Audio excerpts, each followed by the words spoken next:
Welcome. I am back. It's another episode of Thursday Reviews. Today I'm going to be showing you something I got for Christmas. I know, it's September. That's how much I procrastinated. This thing. Well, what is it? It's an LED video light. This is it. This is the Sunpak LED light. The front here has 4 doors that open up to reveal the LEDs. All 330 of them. Every other light on here is cool white, with the others being warm white. We'll get to the reason why a little later. On the bottom is a mount. This thing can attach to 2 types of surfaces. The first being to a camera or camcorder such as this one. It goes on just like that shotgun microphone I reviewed, quite a while ago now. It can also attach directly to a tripod using this hole on the bottom. It is also hinged here so you can angle it up or down when it's on a camera. This light uses a special lithium battery pack which I am never going to remove. This will give you a headache trying to get this thing in. More than a headache. You might want to punch it a few times or throw it across the room. But don't do that. It's too expensive for that. It has to be perfectly flat and move over the guiding pieces of plastic perfectly. But those don't guide anything. They just get in the way. The push button is just for removing the battery, but sometimes it helps when installing it. It's a pain, but it's a good battery and it lasts forever. Let's look at the controls. The switch powers it on. Then there's a dimmer knob to adjust the brightness from 10 to 100%. There's also a color temperature dial which adjusts how red or blue your shot will look with the camera. There's another small button over here to check the battery level. Turn it on and hold it down. 4 lights means it's fully charged, and it gradually decreases as the battery drains. Once the battery drains completely, you can charge it with this charger. It plugs in upside down, which is kind of weird, and it has a light. It glows red when the battery is first charging, orange when it's getting closer, and green when it's done. Here's the box it came in. It has a list of specs down here. Pause if you want to read them. It also has the dimensions, which in centimeters is 17.78 centimeters wide, 12.45 centimeters high, and 3.56 centimeters deep. I think it's time to test it out. Okay, so it's now 9 o'clock at night, totally dark. I have my camera on the tripod, and here's what an item kind of looks like with colors and stuff. These lights are very weird, warm yellow lights with very, very dark shadows, as you can see my hands over here. Well, anyway, what I'm going to do is I'm going to turn off my light to show you that it is totally dark, and we will now attempt to find the switch in the dark. Good luck. Okay, here we go. Now, this is the light on this thing here. If I shine this in front, you can clearly see great details on it. You can read everything, and everything's showing up right. Well, now I have the brightness dial as well as the color temperature dial, which when you have the brightness all the way down, which I do now, then you only get warm, you get the warm and cool lights on, so kind of a medium, and then cool, and that's it. But you can see how it goes yellowish like that. I'm going to lock the white balance on my camera to make sure that this doesn't change, and we're going to do some more experiments. So let me make this brighter, and you can now, once I get this bright enough, it's very bright now, reflecting off all the walls. And now I'm going to turn it all the way to the warmest setting. So this is what makes everything look really golden. That's my hand there. And you can see the white buttons on the remote look very yellowish now. But as I turn the color temperature dial, the bluer cool white lights begin to turn on. And then as I go even further, the warm lights turn off. There's kind of a big jump there. And that's all the way cool, so now the buttons look more bluish.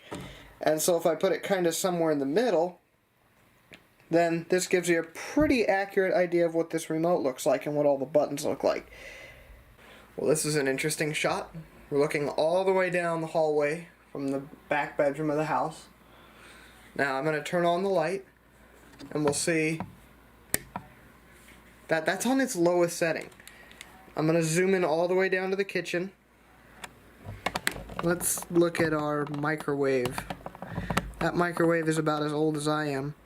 Okay, now this is with the brightness all the way down, so you can see it's reflecting off of all that stuff. We do have a little light on in the kitchen. Actually, let me go turn that off real quick. There, so it's off now. That's all the way dark. You can just barely see the clock lighting up. Now I'm going to turn the brightness up on this. All the way up. You can see it basically makes it like daylight in here.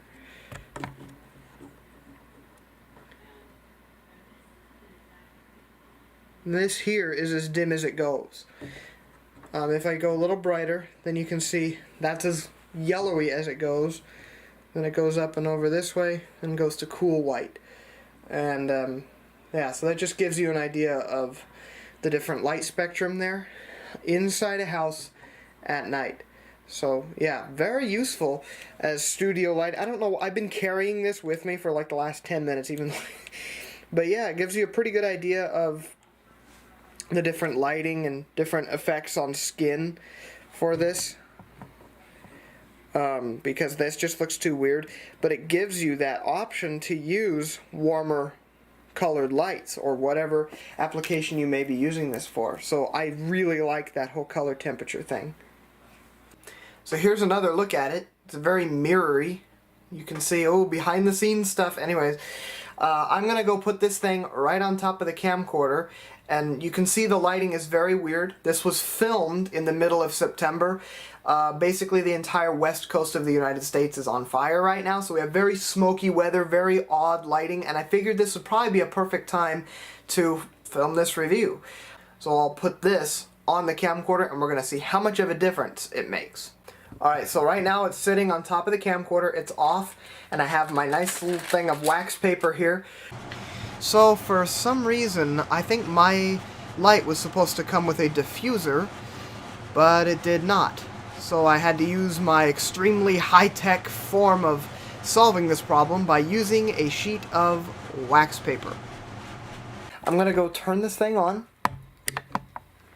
Yeah, it's bright. I mean, I can leave my eyes all the way open and talk to this, even without the diffuser.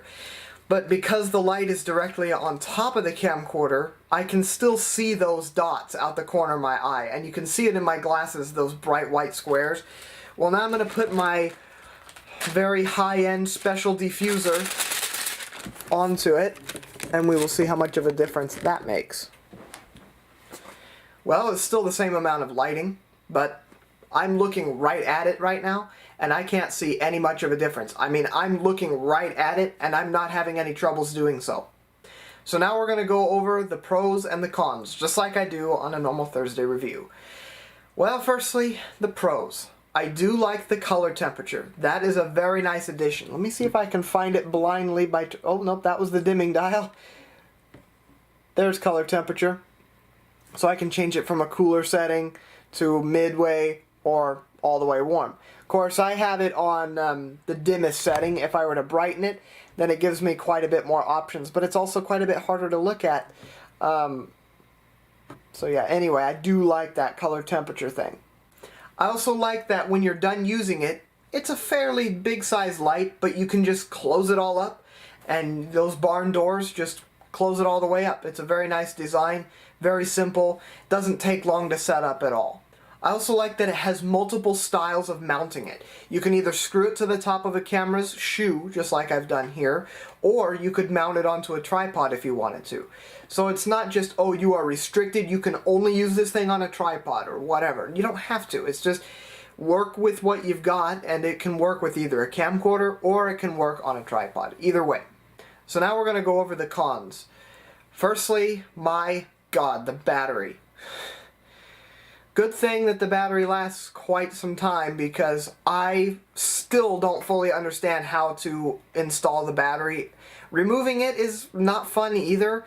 I don't understand what I'm doing. The manual just makes it look so easy. You just go in here and then you just push it into the light. No, it doesn't work like that.